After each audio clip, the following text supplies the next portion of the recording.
Bonjour, vous écoutez Pause Report, le podcast qui décrypte et analyse chaque semaine l'actualité de la voile de compétition. Pause Report est produit par Tip & Shaft, le média des professionnels et des passionnés de voile de compétition.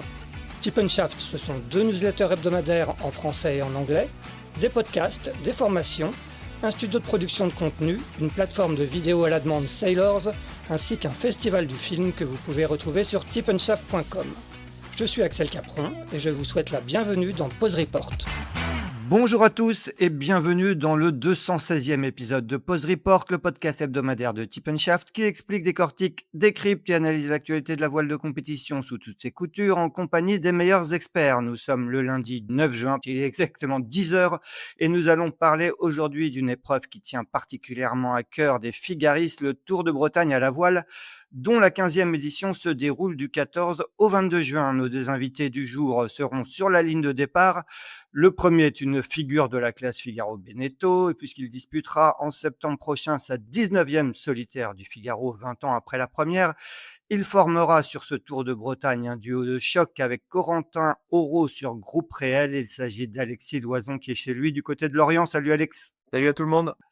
Le second dispute de son côté sa 5e saison sur le circuit Figaro. Il a ouvert l'année en fanfare en signant sa première grande victoire à l'occasion de la solo Guy Cotten à bord de Wings of the Ocean. Il a ensuite pris la 9e place de la Transat Paprec avec Pauline Courtois, on va y revenir, et se présente au départ du Tour de Bretagne avec Malo Wesley. Il s'agit d'Alexis Thomas qui est, je crois, du côté de Chinon. Salut Alexis. Bonjour.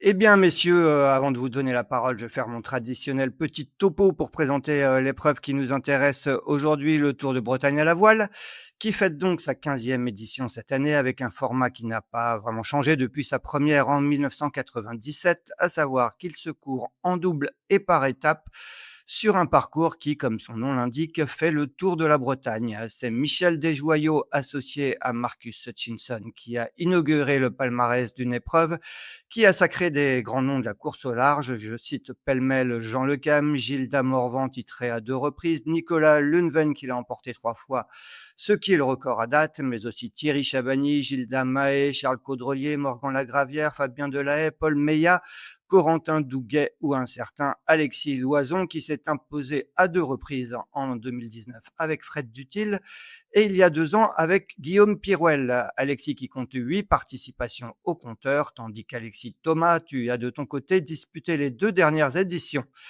Cette année, le parcours concocté par le directeur de course François Sérusier et qui mêle, comme d'habitude, parcours côtier à la journée et étape semi-hauturière, s'élance de Perros-Guirec le samedi 14 juin. Il mettra le cap vers l'est à Saint-Malo avant la grande étape de cette édition vers Port-la-Forêt pour finalement rallier Quiberon où il s'achèvera le dimanche 22 juin. 29 duos seront sur la ligne de départ et beaucoup de vainqueurs potentiels, à commencer par ceux formés par nos 2 invités du jour.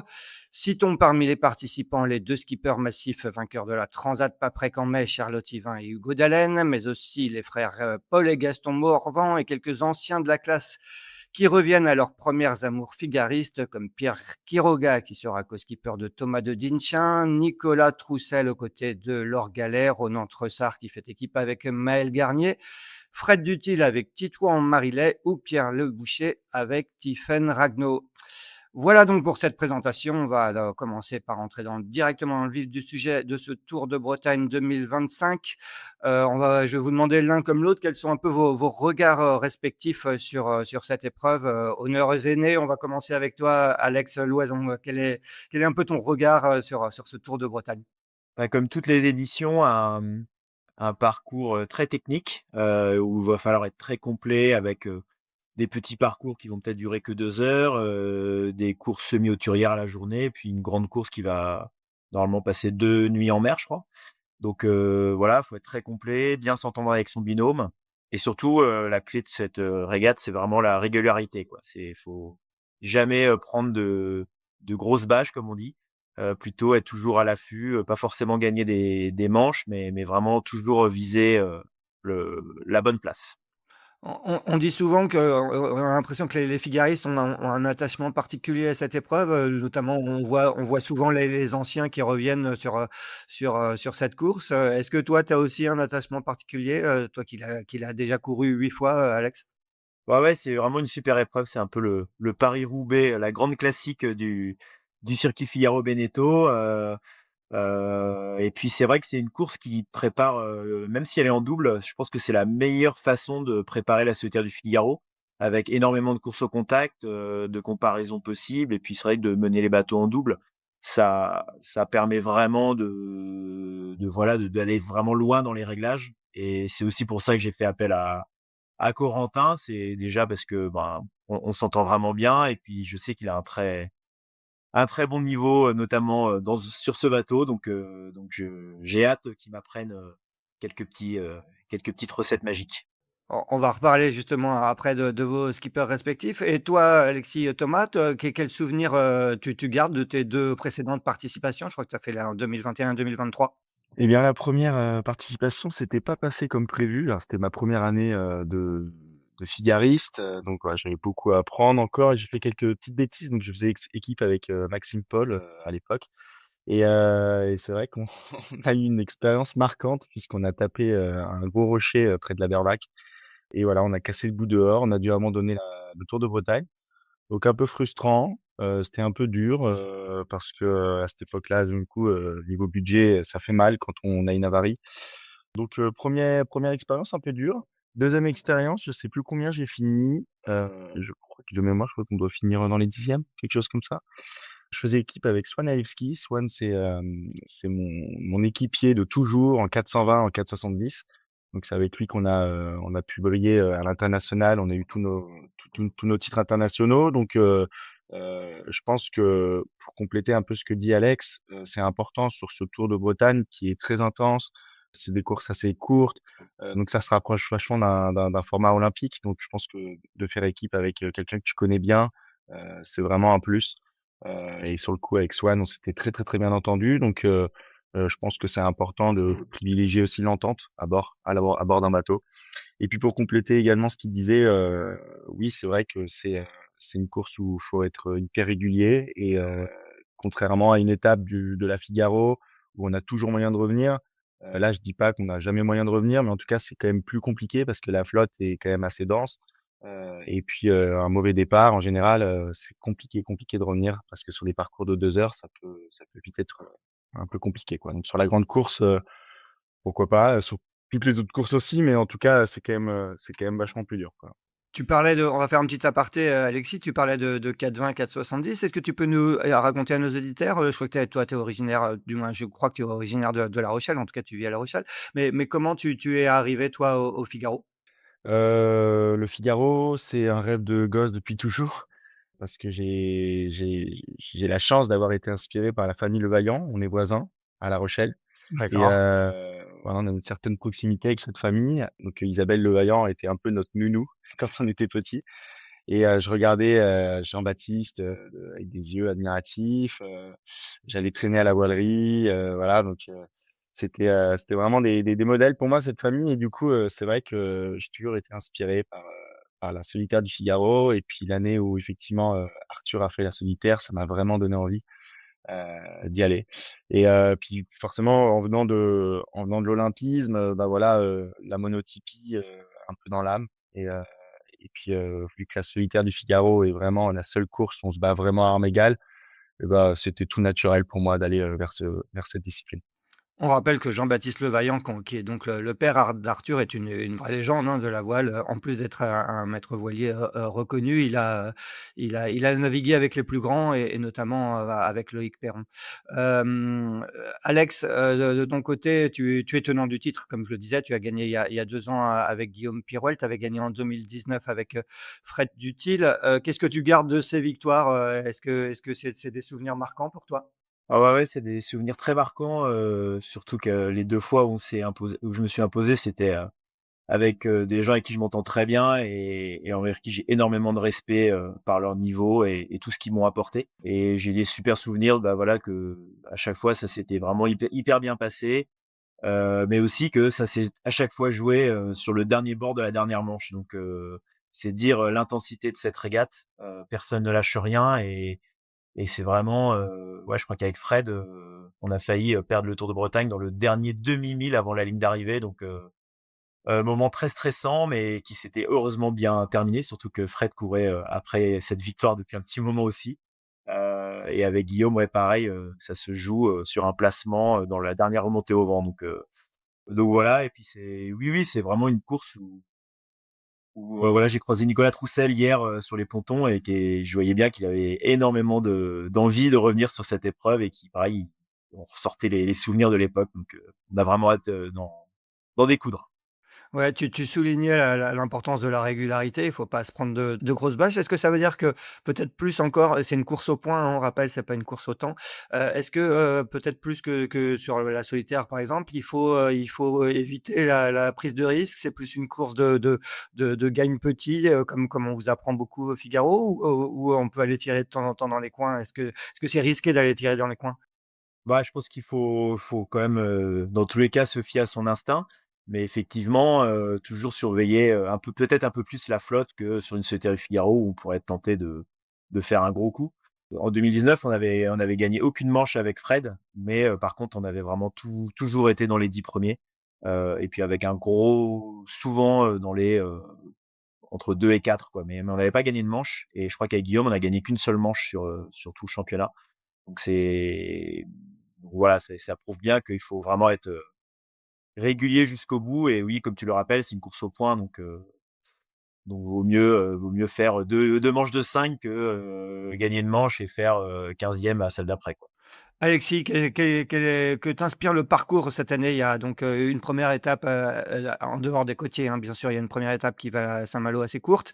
Après, il y a un peu le grand plat de résistance qui est l'étape, entre Saint-Malo, et Port-Laf. C'est vraiment, là que tout peut se jouer. Comment tu vois ce parcours et est-ce qu'il y a un parcours qui te plaît? Écoute, non, j'ai pas de préférence, c'est sûr qu'on va être assez complet. Comme tu dis, il y a des courts parcours et des plus longues étapes.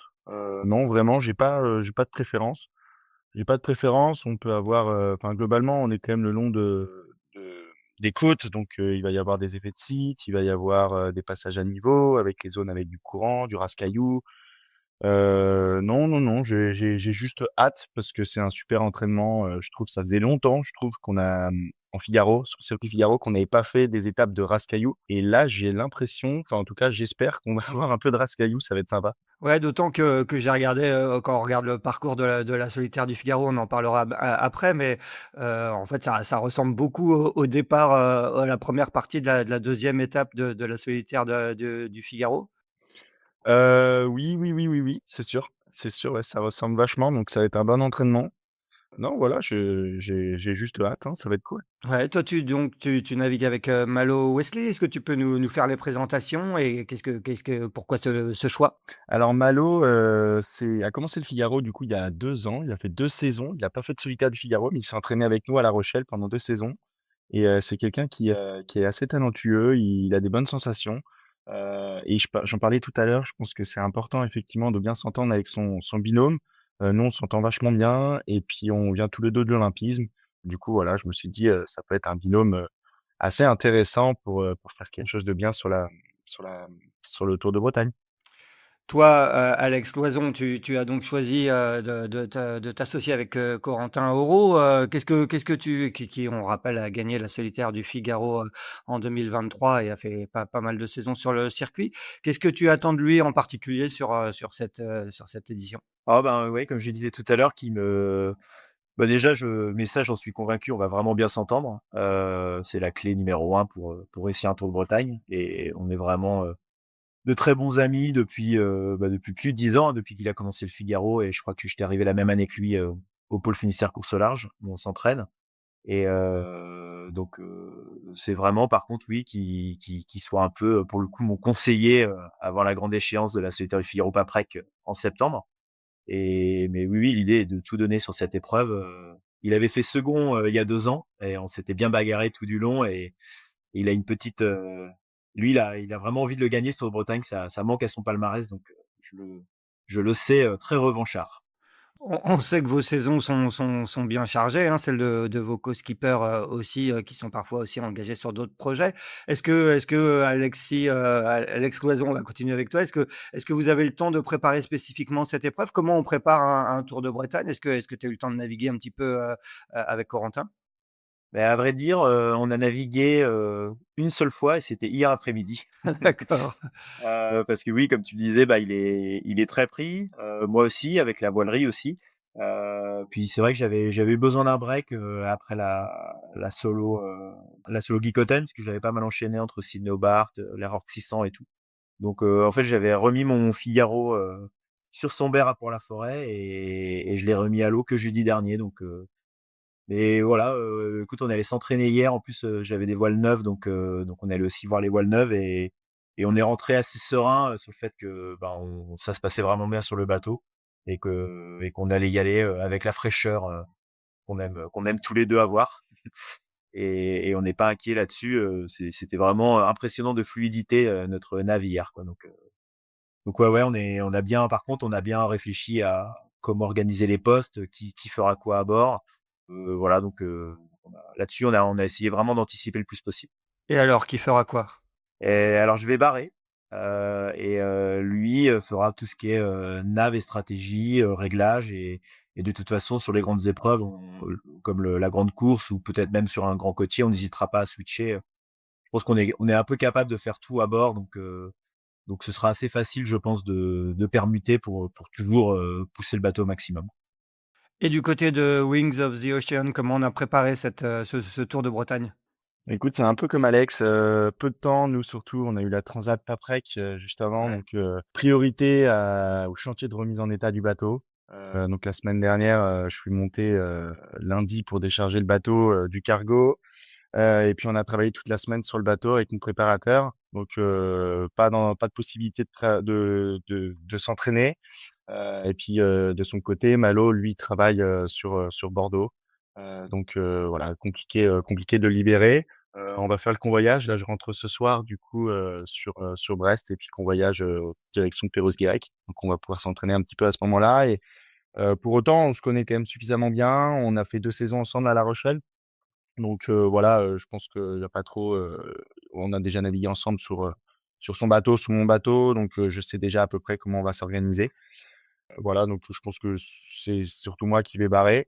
Lui connaît bien le bateau, et puis mine de rien, ça fait quand même aussi un peu de temps qu'il a pas navigué en Figaro, donc en tout cas, on va commencer comme ça, lui à la manœuvre, moi là-bas et ensuite, tactique, stratégie, je vais quand même, garder la main là-dessus, mais pour autant, on va quand même, faire un maximum ensemble et puis il a de bonnes idées, le petit, donc faut aussi savoir l'écouter. Au passage, tu peux nous dire ce que ça signifie le nom de ton bateau, Wings of the Ocean? Est-ce que c'est quoi? C'est une association? C'est quoi? C'est quoi? Ouais, tout à fait. Wings of the Ocean, c'est une association de protection de l'environnement. Ils sont concentrés sur la problématique du déchet plastique. Quand on sait qu'aujourd'hui, 90 des déchets, plastiques, qui finissent dans la mer proviennent de la terre et ben, en fait, l'association, elle, sensibilise les populations, donc les acteurs locaux, les scolaires, les entreprises. Il y a tout un tas d'actions, de sensibilisation. Donc on a, les ciné-débats, on a, des opérations de sensibilisation sur des événements, aller à la rencontre des élus, pour essayer de sensibiliser les entreprises. Voilà et en fait, la particularité de l'association, c'est qu'elle possède, 2 gros bateaux sur lesquels les bénévoles, embarquent pour une durée de 1 mois. Donc c'est vraiment, c'est la seule association qui propose ce genre d'expérience. C'est, on vient pendant 1 mois, au sein de l'association pour être, sensibilisé et ensuite sensibilisé à son tour. Donc les bateaux servent de lieu de vie pour les bénévoles et voilà donc ça fait maintenant, 4 ans que je porte leurs couleurs sur mon bateau et c'est vraiment chouette parce ils sont fiers, ils sont investis aussi dans le partenariat et moi aussi, je le suis donc c'est donnant-donnant. Et à côté, j'imagine, tu as des partenaires, mécènes, quoi, du coup, qui t'aident à boucler ton budget? Exactement, en fait, moi, j'ai un club de partenaires. Alors certains partenaires décident de communiquer autour de la cause, et puis d'autres, décident, de fonctionner, via le sponsoring. Donc j'ai d'un côté des mécènes, d'un côté des sponsors. Globalement, tous des entreprises, privées et puis, des entreprises publiques, enfin publiques, du public, c'est la Charente-Maritime, le département et voilà, voilà. On va continuer avec toi, Alexis. Quand tu regardes le plateau de ces des 29 duos qui vont prendre donc le départ de ce Tour de Bretagne, est-ce que tu te dis qu'Alex et Corentin font partie, avec des guillemets, des hommes à abattre? Ouais, ils vont faire mal, hein, les petits. Ils vont faire mal, ça, c'est sûr. Mais c'est marrant parce que du coup, je regardais un peu la liste avant-hier dans la voiture là et ouais, je me disais, c'est compliqué de savoir qui peut potentiellement gagner, mais en tout cas, ce qui est sûr, c'est qu'il y a au moins 12 bateaux, à surveiller. Ouais, ouais. Alex, toi, quand tu regardes le plateau, est-ce que tu as déjà identifié ceux qui seront tes principaux concurrents pour aller jouer le podium ou la victoire sur ce Tour de Bretagne? Ouais, ouais, on a fait un petit, passage en revue, et effectivement, il y a une bonne dizaine de bateaux qui peuvent, vraiment s'exprimer, je pense, sur cette, épreuve. Je pense à un duo qu'on n'a pas cité tout à l'heure, mais qui peut être redoutable, c'est le duo de Normands, entre Jules Dusselier et Christian Pontieux, puisque on a vu que Jules, était très en forme, pour sa deuxième saison et Christian Pontieux, quand même, c'est un sacré régatier, et qui a déjà gagné le Tour de Bretagne, donc puis ils s'entendent, vraiment très bien depuis toujours, donc je pense que ce duo-là peut être assez redoutable aussi, surtout sur des petits parcours, du classement de flotte et tout. Ils excellent vraiment dans le domaine, donc je les mets aussi, dans les bateaux à surveiller, particulièrement. Parlons maintenant un peu de votre début de saison, Alexis. Thomas, comme je le disais, tu as attaqué fort cette saison en remportant ta première grande course sur le circuit Figaro, la Solo Gigoten. Raconte-nous un peu cette victoire, comment elle s'est construite et qu'est-ce qu'elle a, et quels ont été les sentiments à l'arrivée? Comment elle s'est construite? Eh bien déjà, je suis arrivé en début de saison avec, du budget. Donc déjà, ça a fait la différence mine de rien. Ouais, c'est vrai que depuis que j'ai commencé en Figaro, j'ai jamais eu l'occasion de pouvoir avoir du budget, donc c'est forcément des concessions, sur, des éléments de performance. C'est pas toujours simple. Là, cette année, du coup, je suis arrivé avec un peu plus de budget, donc j'ai pu un peu plus, dépenser, pour être performant et du coup, je suis arrivé non, il y a eu aussi un peu de nouveauté à La Rochelle. Il y a eu un remaniement, dans le centre d'entraînement. On a changé de coach. On était moins nombreux cette année, mais beaucoup plus investis. Aussi, on avait envie de faire un départ à zéro, parce que tout le monde avait aussi un peu plus de budget, changement de coach. Allez hop, on met les balles à zéro, on recommence. Donc on a restructuré, on a changé un peu nos manières de naviguer et heu Romain du coup qui a pris, les rênes du pôle d'entraînement, Romain a Richard, apporté, je Romain Richard, précise, oui. voilà, ouais, ouais, Donc OK. ex-Figaro, risque quand même, enfin ex, je dis ex, mais il va revenir, c'est sûr. Il est sur le Tour de Heu, Bretagne d'ailleurs, il il fait d'ailleurs le participe. Tour de Bretagne, bien sûr, oui, effectivement. Et il a ramené beaucoup de fraîcheur dans ce pôle. Il avait sa vision, de navigant, de figariste et du coup, c'est vrai on s'est beaucoup entraîné cette année. On a fait beaucoup d'offshore, donc on est arrivé prêt, frais, et puis notamment, on avait un petit peu, navigué sur, enfin, on avait fait, le dernier offshore, c'était, justement le parcours, de, heu, de la de la Solovicoten, de la grande course et il se trouve qu'on a eu quasiment les mêmes conditions, donc ça nous a mis en force, les Rochelais. Et puis ensuite, du coup, ben, je pense qu'aussi, ce qui s'est passé, c'est j'ai bien réussi la première course et ça m'a mis beaucoup en confiance pour la suite et puis vu qu'on sait que c'est un sport qui joue beaucoup au mental, bah, voilà, j'étais dans l'escalier, ascendant vers quelque chose de qui me mettait en confiance et voilà, ça s'est fait comme ça, puis voilà, j'ai réussi à être régulier. J'ai pas gagné de course, mais j'ai réussi à être régulier. Alexis, toi, est-ce que, tu disais tu travailles aussi à la voilerie All Purpose, hein, donc, non non Delta, hein, excuse-moi, c'est ça. Incidence. Incidence, Incidence, pardon, excuse-moi, ça y est. je confonds.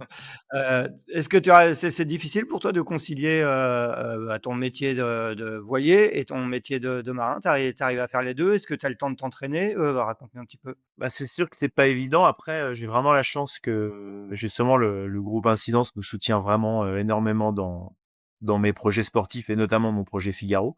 Il me laisse j'ai un emploi du temps, on va dire, aménagé et ce qui me permet de quand même, suivre les entraînements, heu, pour ma part au pôle fiduciaire course au large et puis, faire les courses du circuit Figaro, non, non, j'ai énormément de chance et puis ça donc c'est sûr que des fois j'arrive après une solo Concarneau, le lundi matin au bureau, je suis pas super frais, mais ça va, je m'en sors comme ça et je m'estime vraiment, chanceux d'être aussi soutenu et de pouvoir concilier les 2.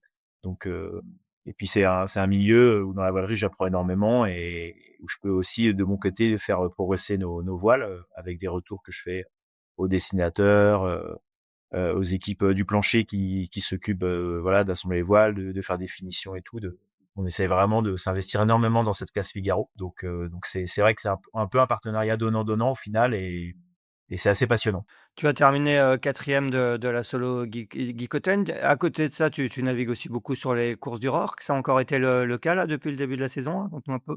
Ben, depuis le début de l'année, j'ai fait la Sydney Hobart en fin d'année dernière. Ouais, Heu, sympa. ensuite, j'ai fait, la Caribbean Rock 600 et avec la Nelson Cup qui était une course de préparation la semaine avant, donc on a passé, 15 jours bien sympas à Antigua, C'était sur quel bateau heu, ça?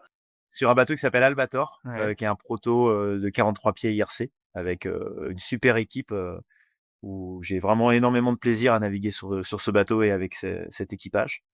Puis ensuite, alors c'était pas des courses du Rorc, mais je suis revenu, je mets au point avec, le chantier JPK, enfin j'aide à la mise au point, on va dire plutôt, du nouveau, JPK 1050 qui est un Ouais. bateau IRC, prévu pour, plutôt l'équipage réduit et sur lequel je participerai à la prochaine, Rolex Fastnet Race et donc on a fait, le Spi West France et très récemment, l'Armen Race donc c'est oui, oui, c'est assez sympa de ces nouveaux bateaux de mise au point et tout et c'est souvent des projets en plus, équipés par la voilerie Incidence donc c'est une fois de plus, ça me permet aussi de faire des retours, à la voilerie sur les voiles qu'on développe. Et tu rentré sur la Solo Guicoten avec la 4e place, c'était un résultat satisfaisant pour toi? Qu'est-ce que tu en as gardé? Oui, oui, c'était bien. J'ai eu un peu de mal à me mettre, dans le rythme sur les petits parcours et puis je fais vraiment une très belle, grande course. Malheureusement, je suis allé un peu dans une petite zone interdite, donc je coupe la ligne de cette grande course, en tête, mais je suis déclassé à la seconde place et ça me donne une 4e place à l'arrivée. Mais je suis content d'avoir, vraiment bien navigué sur cette grande course, j'étais content, dans mes choix stratégiques, ma vitesse et tout et puis ça m'a vraiment permis de savoir où j'en étais et ce que je devais améliorer, d'ici, le mois de septembre, pour cette, 19e solitaire du Figaro. On va en parler, ouais. Est-ce un petit mot sur la performance, d'Alexis, qui l'a emporté. Comment tu vois un petit peu sa progression? Ah bah, c'est quelqu'un, ouais, qui a progressé très vite, je sais qu'ils se sont vraiment bien entraînés à La Rochelle cet hiver. J'avais des espions qui m'en ont parlé. Donc non, non, c'est tout sauf une surprise et puis c'est vrai qu'il a été particulièrement régulier et comment donc voilà, la régularité une fois de plus, ça paye à la fin. Donc non, non, j'avais déjà vu en plus l'année dernière qu'il avait commencé à vraiment, faire des jolis coups même sur la solitaire du Figaro, je crois qu'il y a une 2e place où il est vraiment dans le paquet de tête, tout du long, donc oui, oui, il est à surveiller. À surveiller. Il était aussi à surveiller sur la Transat Paprec. Alexis, tu as donc, disputé ta 1re, Transat Paprec avec, Pauline Courtois. Vous avez fait une grande partie de la course dans le paquet de tête, hein. Vous étiez même souvent leader, pour finir, 9e. Raconte-nous un peu comment elle s'est passée cette transat et qu'est-ce que tu en gardes au final? Comment s'est passée la transat? Écoute, déjà dans le choix de la co-skippeuse, je pense qu'il y a quelque chose à dire, c'est quelqu'un qui m'a été conseillé par le grand Corentin Henreau donc déjà c'est sûr que je pouvais partir serein. Ouais. En général quand Coco parle, faut l'écouter. Non mais voilà, il m'avait pas menti, sur les talents, de Pauline. Pauline a une capacité d'adaptation, remarquable. On rappelle, elle fait du match racing, donc elle a Ouais. l'habitude de changer de bateau et c'était assez, impressionnant de voir, sa capacité d'adaptation sur le Figaro que finalement elle connaît assez peu. Elle a fait une transat, il y a 2 ans avec Corentin, mais sur une transat, on sait qu'on fait majoritairement, voire quasiment que du portant et on s'est entraîné un petit peu cet hiver ensemble, sur des parcours, côtiers. Donc on a fait beaucoup de près, beaucoup de Genac et elle me disait: «Putain, j'ai jamais fait de près, jamais fait de Genac» et sur l'offshore qu'on a fait, je me suis dit: «Bon, bah, on fait comme si on était en configuration de transat». Je lui dis rien, on prend nos quarts, on va voir comment, elle s'adapte et waouh, putain, elle s'adaptait super bien. Donc je me suis dit: «Bon, bah, allez hop, c'est bon, ça c'est sûr, ça va le faire, c'est parfait». Donc la collaboration s'est très, très bien passée. On s'est très, très bien entendus. Pauline est très, très facile à vivre. Donc là-dessus, c'était vraiment génial. On était très complémentaires. On s'est réparti les rôles, de manière assez, naturelle. Moi, j'étais surtout, à la tactique, la stratégie. Je prenais les décisions à bord et Popo, Pauline naviguait, prenait toute la barre sur toutes les phases de contact, sur toutes les phases de manœuvre. Et puis j'avais aucun doute sur le fait qu'elle saurait faire avancer le bateau quand je me reposerais. Donc, on a réussi à garder un rythme, très, très soutenu à bord et parce qu'on arrivait justement à bien se reposer et dans les phases, un peu de contact ou les phases où il fallait être à la barre, on n'hésitait pas à réduire un peu, la durée des quarts pour rester vraiment performant, au maximum. Donc ça s'est vraiment plutôt bien passé pour nous. On avait une super bonne vitesse. On sentait vraiment bien le bateau. Pour ma part, j'ai réussi vraiment trouver des accélérateurs sur le bateau, des sensations que j'avais jamais eues avant encore.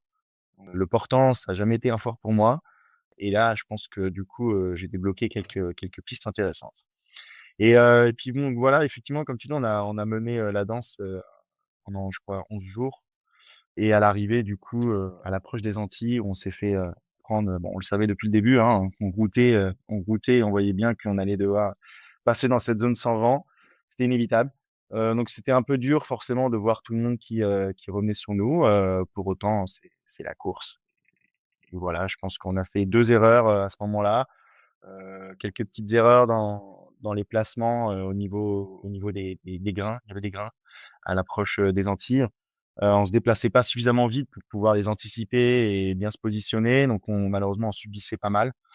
Et puis on a fait une petite erreur aussi à l'approche de cette zone où on a fait, malheureusement tomber une voile dans l'eau. On n'a pas pu la récupérer, donc le Jenaker et ça nous a coûté assez cher.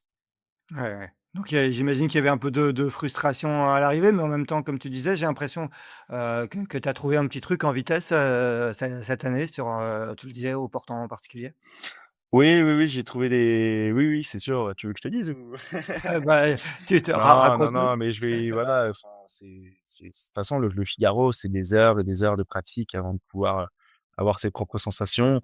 Alex le dit lui-même, pourquoi il revient en Figaro? Parce qu'il apprend toujours, parce que, voilà et moi j'ai que 4 ans d'expérience en Figaro et je fais qu'apprendre, d'année en année et c'est passionnant et puis, ce qui est com fait, c'est compliqué au portant, de s'entraîner parce que pour pouvoir f pour pouvoir avoir des sensations, il faut faire des milles et pour faire des milles, bah, surtout au portant, faut faire du prêt et faire du prêt, c'est toujours plus long que le portant donc on a moins, la possibilité de s'entraîner à l'année, sur, des bords de portant.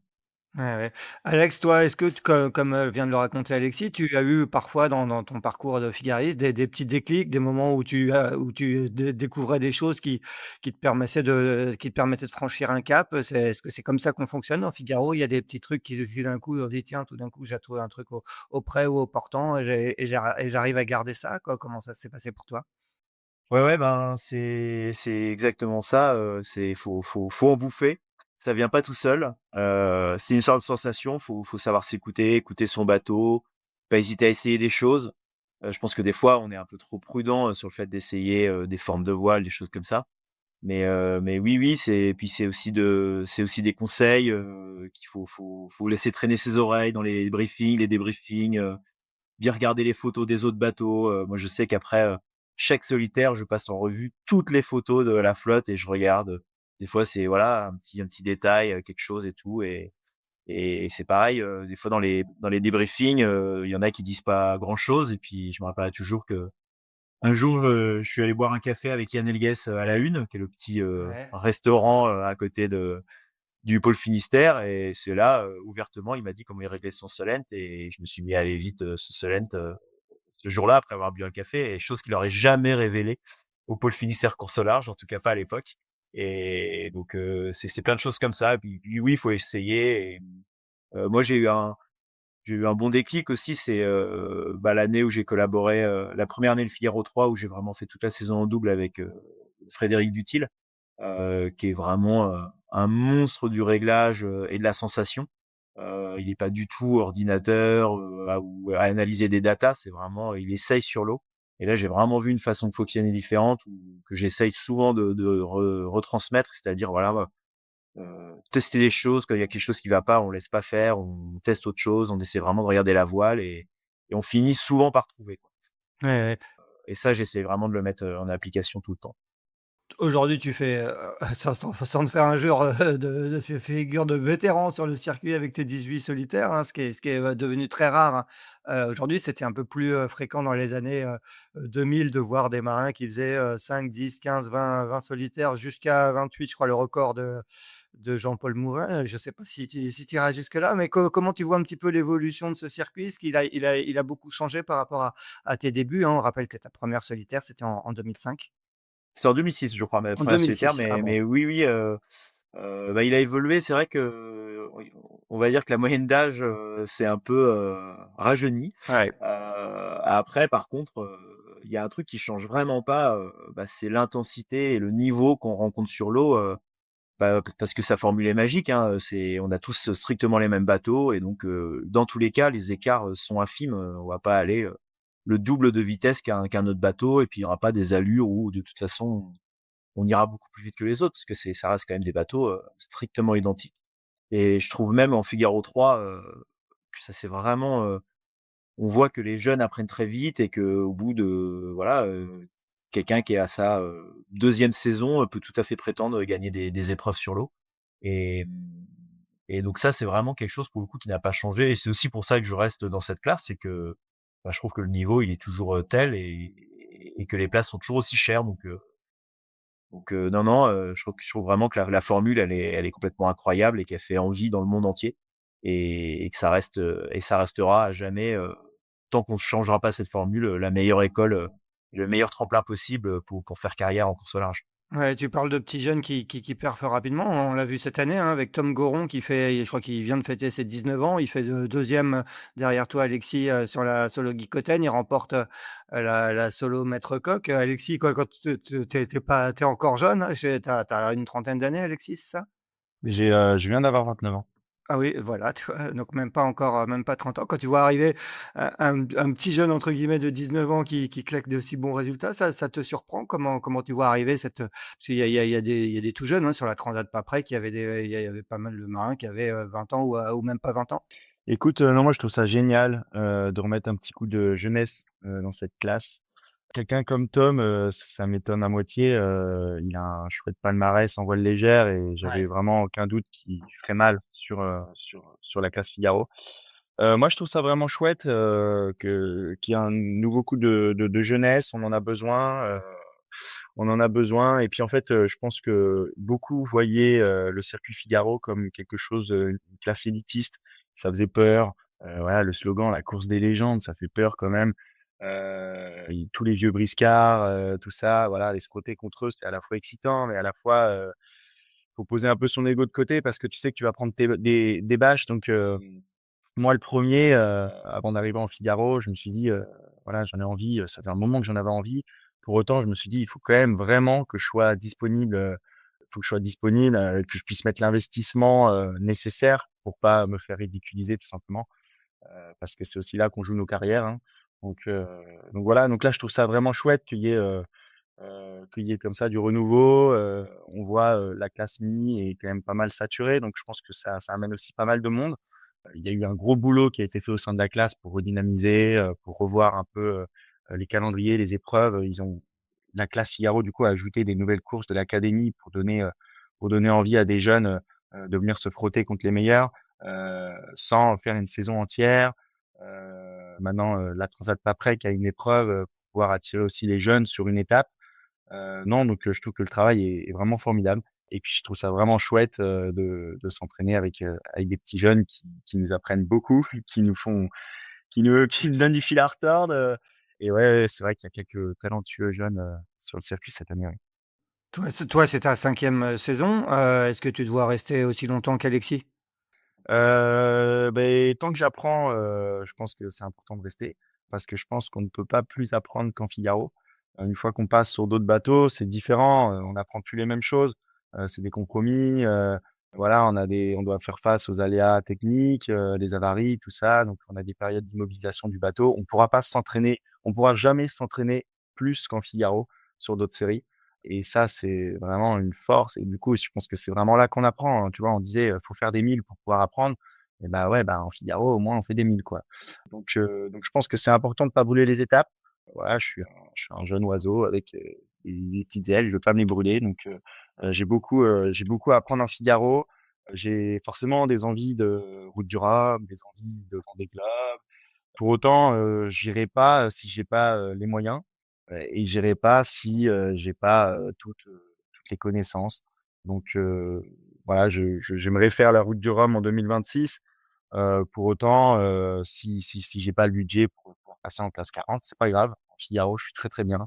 En plus, ça commence à être excitant parce que je commence, à bien progresser, à me sentir progresser donc si c'est pas cette année, ce sera l'année prochaine et voilà, je pense qu'il y a encore une belle histoire à écrire, sur cette classe Figaro. Ouais, notamment cette année, on va parler maintenant de la solitaire du Figaro-Paprec qui est le grand rendez-vous bien évidemment de la saison qui aura lieu en septembre. Tu comptes, pour l'instant 4 participations Alexis, un top 10, avec une 7e place en 2023. Forcément là, cette année, est-ce que quelles vont être un peu, les ambitions, l'état d'esprit avant d'attaquer cette édition, 2025? Moi, j'ai tendance à prendre chaque course, vraiment en repartant à 0. Oui, c'est sûr que je gagne la 1re course de la saison, pour autant, je suis arrivé sur la transat, très serein, mais enfin, avec beaucoup de confiance forcément, dans ma vitesse, mais à la fois, le plateau était assez incroyable, donc je me suis quand même dit, c'est tranquille quoi, on repart à 0, et ça, j'ai réussi à toujours bien le faire depuis que je fais de la voile et voilà et je vais continuer à le faire là sur la course qui arrive la semaine prochaine et sur la solitaire. Rien n'est jamais joué, et puis en Figaro, on gagne une étape, l'étape d'après, on peut faire dernier, enfin voilà donc non, je sais que j'ai bien progressé cette année, mais je sais que je peux faire une bâche aussi, hein, donc voilà, je vais appréhender enfin, je vais arriver sur la course, juste comme à chaque fois, posé, concentré, et puis voilà, on verra bien ce qui se passera. Alex, toi, 18 participations, 9 top 10, une 4e place, ton meilleur résultat en 2021. Malheureusement pour toi, toujours pas de podium. Pourquoi c'est si difficile de monter sur le podium d'une épreuve comme la solitaire de Figaro-Paprec? Si j'avais la réponse. Hem, non, voilà, comme on le dit depuis le début, ce circuit est tellement, le niveau est quand même très dur, ça se joue sur des détails, et puis, voilà, je pense en 2019, j'avais fait 5e au final, mais j'étais parti sur la dernière étape 3e, mais j'avais, il y avait Johan Richomme qui était, à la fois loin devant moi, qui avait 1 heure d'avance, je crois, au classement général, mais 1 heure en Figaro 3, c'est pas tellement et donc je pense que j'avais un peu d'avance pour garder mon podium, mais je me suis plutôt dit: «Bah, on joue que la gagne, pas de regrets», donc j'avais un peu, tapé dans tous les coins du plan d'eau en espérant que ça fonctionne. Il m'avait avoué à l'arrivée qu'il avait vécu, l'enfer un peu parce qu'il supportait pas dès qu'il partait à un endroit, j'allais à l'autre pour essayer de faire le break et du coup, j'ai mis un peu de temps à digérer ce fait d'être sorti du podium et à la fois je m'étais dit: «Bah non, j'ai tout tenté pour aller chercher la victoire et il faut pas avoir de regrets». Donc heu, donc voilà, mais c'est vrai que ça se joue à chaque fois à rien, donc ce qui est sûr, c'est qu'à chaque fois, on a vu, bah, que ce soit des victoires et des podiums, c'est toujours des gens, peu importe l'effet de course, peu importe, les options et cetera. Au final, c'est toujours des gens, particulièrement méritants. Ce qu'il faut, bah, c'est voilà, c'est bosser toute l'année pour être méritant. Voilà, il y a des je vais pas dire que tout n'est pas maîtrisable, mais quand même en course au large, ça se joue à il y a des choses qui nous échappent, je pense Ouais. et par contre, ce qui est maîtrisable, bah, c'est voilà, c'est de se préparer au mieux pour, l'échéance donc moi, je me focalise là-dessus, tous les ans. Si tu devais en retenir une sur ces 18 ou une étape, est-ce qu'il y a une image qui te vient spontanément en tête? Bah, moi, j'ai des grands souvenirs de la solitaire 2019 qui était la première année en Figaro 3 où en plus Ouais. il y avait un plateau de dingue et puis là, le scénario avait été dingue. Il y avait eu à chaque étape des écarts, monstrueux. Ouais. Donc cette solitaire-là, elle était vraiment, incroyable et ouais, c'était vraiment, c'en était usant tellement il se passait des choses. Hem, Après, bah, pour dire aussi que le niveau est dur, c'est vrai que moi en 18 participations, j'ai gagné une seule étape et ça aussi, je cours aussi après, j'ai fait de nombreux podiums d'étapes, mais la victoire, c'est pareil, ça se joue à rien. Ça se joue dans les détails, il y a plein de gens qui peuvent à chaque fois, gagner une étape donc c'est dire, ouais, vraiment l'intensité de cette épreuve. Tu nous rappelles, c'est quand cette, victoire d'étape? C'était il y a 10 ans déjà, donc j'aimerais bien en gagner une. C'était, Deauville-Plymouth, Ouais. en 2014 et c'était assez marrant parce que Corentin Aurault, encore lui, l'année d'avant, j'avais gagné la Rolex Fastnet Overall avec mon père et qui était arrivé à Plymouth et Corentin, il avait annoncé partout que j'allais gagner cette étape-là parce que ça arrivait à Plymouth et j'avais gagné l'étape, Donc, Comme le comme disait Alexis Thomas, quand Corentin Guide dit quelque chose, faut souvent l'écouter. voilà, il faut écouter, Coco. Alexis, toi, qu'est-ce que tu gardes de tes 4 premières solitaires? Quand tu es arrivé sur le circuit, ta toute première, quand on découvre la solitaire, qu'est-ce qu'on se dit? Comme on se dit, moi j'ai beaucoup souffert, par ce manque de budget et c'est vrai que ma première solitaire, je suis arrivé, bah, vraiment on râlait pas crête financièrement, j'ai fait ça avec des voiles, j'avais récupéré une vieille GV, qui traînait sur l'étagère de la voilerie Incidence. Heu, C'était, ouais, j'étais usé, j'avais trop hâte, j'avais trop hâte, mais j'étais déjà fatigué, de ce début de saison et je me suis dit: «Waouh, faut pas que ça dure plus longtemps parce que sinon, je vais arrêter la course au large». Et mais oui, il y a énormément d'excitation parce que tu arrives frais, tu t'es jamais frotté encore, en fait, je crois que j'avais jamais fait plus de 2 nuits en mer, donc c'était une grande première pour moi et puis, je me bataillais avec Gaston. Gaston Marvan, on se connaît depuis très, très, très longtemps parce qu'on était, en sport-études ensemble, on s'est entraîné un peu en laser ensemble. Ensuite, je suis parti, en double. Mais oui, oui, donc c'était vraiment une chouette expérience et puis on se tirait pas mal la bourre sur l'eau, en tout cas au début et puis après, bah, après il est parti, il a réussi à me mettre quelques longueurs d'avance. Mais j'en garde alors en plus, c'est le premier parcours, enfin la première solitaire, Francis Lebert nous avait concocté un super parcours. C'était la dernière année avec 4 étapes Ouais. et puis c'était ouais, je me souviens qu'on avait, je crois, une étape de 722 000, je crois. Donc oui, c'était pas de la tarte. Mais j'en garde un super souvenir, c'était hyper dur, heu, mais je sais pas pourquoi, je suis arrivé, chaque étape, j'étais exténué, j'étais là: «Waouh, jamais je vais recommencer, c'est trop dur, pourquoi je fais ça?» Et c'est marrant comme, tu oublies tous les mauvais souvenirs et tu gardes que le bon à la fin d'une étape, enfin, en tout cas, au lendemain d'une étape et puis tu te dis: «Bah, allez hop, j'y retourne». Je sais pas pourquoi j'y retourne, mais en tout cas, ça a l'air cool, j'ai gardé que le bon, donc j'en garde vraiment un super, super souvenir. Et c'était vraiment, ma meilleure solitaire en termes de kiff. Ouais, ouais.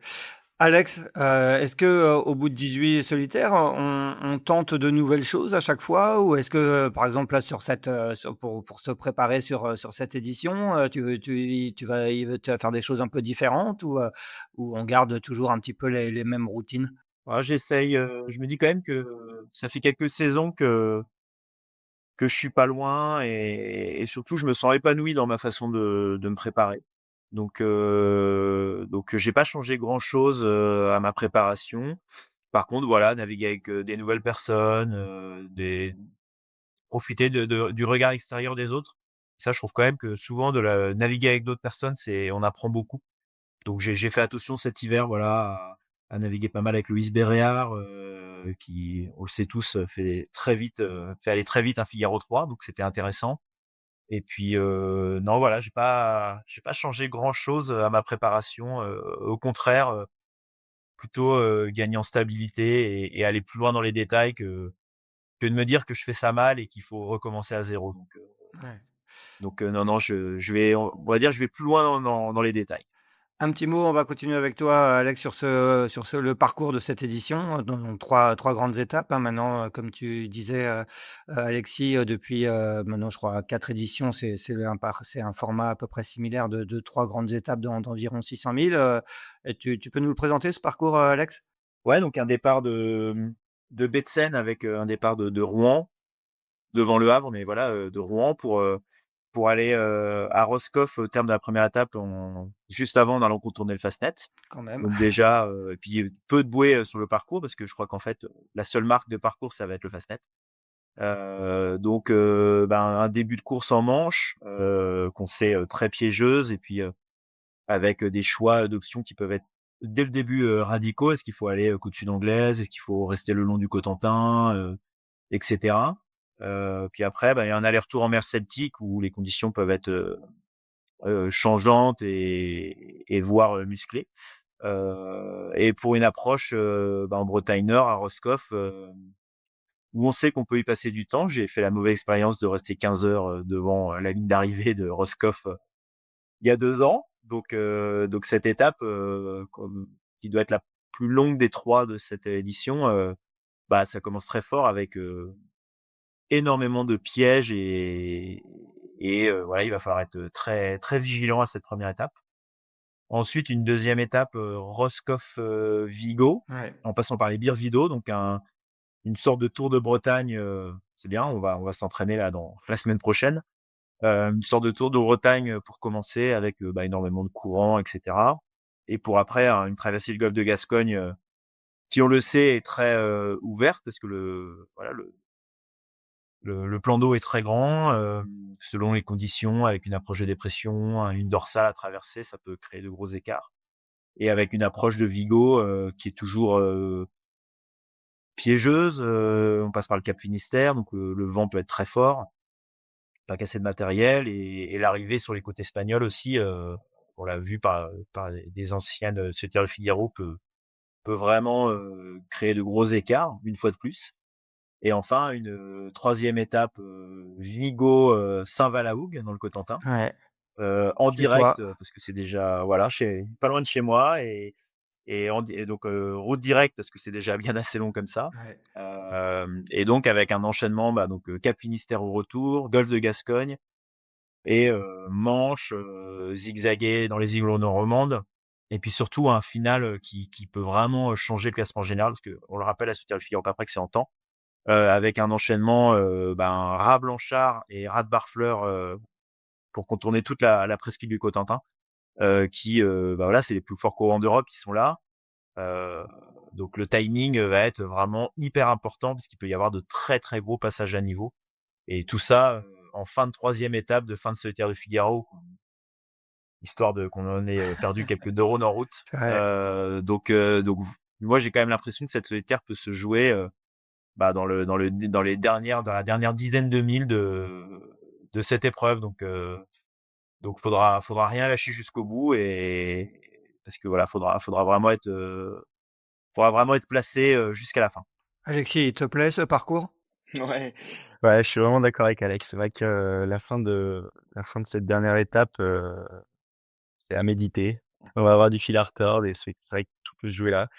Ce parcours, il me plaît vraiment parce que, c'est un parcours qui est très technique, comme dit Alex, des chouettes passages, des rases-cailloux, des passages à niveau dans des zones avec du courant, ouais, franchement, le directeur de course a réussi à faire un beau parcours, au vu des villes étapes quand même qui sont pas évidentes. C'est pas évident de construire un parcours, quand on a, toutes les villes étapes qui sont en Manche. Donc non, j'ai vraiment hâte, hein, ça va être vraiment chouette. J'ai une petite préférence quand même pour la deuxième étape. La 2e étape avec le Tour de Bretagne là en race-cailloux et puis la grande traversée pour aller vers le soleil. Bon et vers Vigo, c'est toujours sympa, on va continuer avec toi Alexis, justement d'aller, depuis maintenant je crois 2 ou 3 éditions, la solitaire du Figaro pas près chrono avec les escales à l'étranger. C'est toujours sympa d'aller vivre un peu ces moments-là, un peu hors de la culture bretonne ou normande qui est souvent le quotidien de la solitaire du Figaro. Oui, je trouve ça, alors ça peut être un peu compliqué pour les bisus parce que par manque de moyens quand même, enfin ça coûte Ouais, assez cher quand même de mobiliser ouais, son équipe pour aller là-bas. Pour autant, je trouve que c'est une parenthèse, assez chouette parce que c'est une étape où on est un peu loin, des sollicitations, que ce soit, médiatiques si on navigue bien ou, que ce soit sollicitations de la part de nos partenaires, nos proches qui peuvent venir nous voir sur les courses. Donc ça nous permet vraiment de rester concentrés dans notre bulle et puis surtout, du coup, on peut aussi passer du temps entre coureurs, chose qu'on a peu le temps de faire, sur les autres étapes. Souvent, il y a des soirées en fait, alors ce que j'appelle soirées, c'est pas du tout des soirées, mais en tout cas des temps forts sur chaque étape et du coup, vraiment, on est coureurs qu'entre nous et on peut vraiment discuter, échanger et comme disait Alex au tout début, faut vraiment pas négliger ce temps d'échange parce que c'est vraiment là où on peut se transmettre des choses, on peut apprendre des choses, toujours avoir une oreille qui traîne et c'est pour ça que les arrivées de course sont très importantes et c'est important que les organisateurs, nous préparent un petit moment de partage où on peut, manger ensemble à la même table pour pouvoir se raconter nos courses et puis pouvoir aussi prendre les informations qui traînent. Très bien, finissons par parler d'avenir. On va continuer avec toi, Alexis. Tu l'as évoqué tout à l'heure. Quelle sera la suite pour toi? Tu dis que tu aimerais bien éventuellement faire la route du Rhum en classe 40. C'est un peu ça, ton plan de carrière, entre guillemets, c'est de passer après petit à petit à des supports plus hauturiers, plus larges et peut-être toucher à des grandes courses comme la route du Rhum, la Transat Café l'Or et autres? Oui, oui, j'aimerais beaucoup faire du classe 40, c'est sûr. Par contre avec un vrai budget, Ouais. j'irai pas à moitié et du coup, oui, je vais faire donc là, pour la suite de la saison, le Tour de Bretagne, la Figare-Nord et puis Ouais. ensuite la Solitaire du Figaro, et puis je veux faire aussi la Fastnet en classe 40 et puis voilà pour la saison, c'est déjà pas mal. Déjà pas mal. Avec qui le Fastnet en classe 40? Je crois que j'ai pas encore trop le droit de le dire. Bon, on suivra ça donc éventuellement 2026, si jamais tu trouves, du budget, en classe 40, quoi. Et oui, ouais, exactement, j'aimerais beaucoup faire du classe 40, objectif, 2026, bon, c'est dans pas longtemps Ouais, donc c'est dans pas longtemps, on ouais. verra. Si c'est pas en 26, ce sera plus tard, c'est pas très grave. Je suis pas Et pressé. toi, Alexis, c'est, pas toujours un pied dans la voilerie, un pied sur le bateau? Est-ce qu'il y a d'autres courses au programme après la solitaire pour toi? Après Solitaire, j'aurais un petit break. Je ne ferai pas la Transat Café La l'Or. Transat Café L'Or, ouais. Mais effectivement, la route du Rhum 2026, ça me dirait bien quand même parce que je me dis quand même que de jamais faire de route du Rhum dans sa carrière, c'est c'est un problème. Donc j'aimerais vraiment être au départ de cette route du Rhum 2026 en classe 40. Mais un peu pareil, c'est un peu compliqué dès qu'on attaque des gros bateaux d'avoir peu de moyens. Donc je peux pas trop me permettre d'y aller sans un vrai budget, parce que l'idée en plus c'est d'avoir des bonnes ambitions. Non, cette année je vais aussi faire un petit peu de classe 40 avec Guillaume Pirouel, parce qu'on aime D'accord. bien naviguer ensemble et Ouais, donc je vais l'accompagner pour la régate Les Sables Horta sur la première étape qui est en double. ouais, Donc ça enchaîne, c'est très quelques jours vite. après le Tour de Bretagne, Ouais, donc ça arrive très vite. Mais bon, on se connaît bien. J'avais fait avec lui la Transat Québec-Saint-Malo l'année dernière, donc je connais aussi bien son bateau.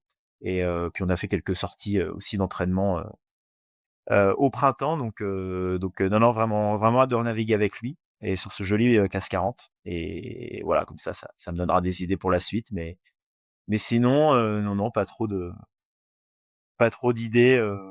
Mais bon, si quelqu'un veut m'offrir un budget pour aller faire le prochain Vendée Globe, pourquoi pas, hein. C'est vrai que de voir tous ses copains partir sur des IMOCA, ça donne des idées, ouais. Bon, bah, tu qu'à dire à Corentin de t'embarquer sur la prochaine Transat Café L'Or quand ça sera lui à la barre du bateau MACSF en retour. J'ai pas besoin de lui dire, il sait Il déjà. le sait. Il sait déjà. Eh bien, messieurs, merci beaucoup. C'était sympa de discuter avec vous avant le départ de ce Tour de Bretagne. On vous donne rendez-vous donc en fin de semaine du côté de Perros-Guirec et bien évidemment en septembre au départ de Rouen, comme disait Alex, pour le départ de la solitaire du Figaro qu'on suivra comme d'habitude avec attention. Merci à tous les deux. On vous souhaite une très bonne journée et un très bon Tour de Bretagne. À bientôt. Merci Axel. Merci, à bientôt. Merci d'avoir écouté cet épisode de Pause Report. N'hésitez pas à nous dire ce que vous en pensez en bien ou en mal et n'hésitez pas à le partager. Si vous souhaitez suivre l'actualité de la voile de compétition, je vous encourage à vous abonner à la newsletter de Tip & Shaft, envoyée chaque vendredi à 17 h. Pour vous inscrire, ça se passe sur tipnshaft.com. À bientôt!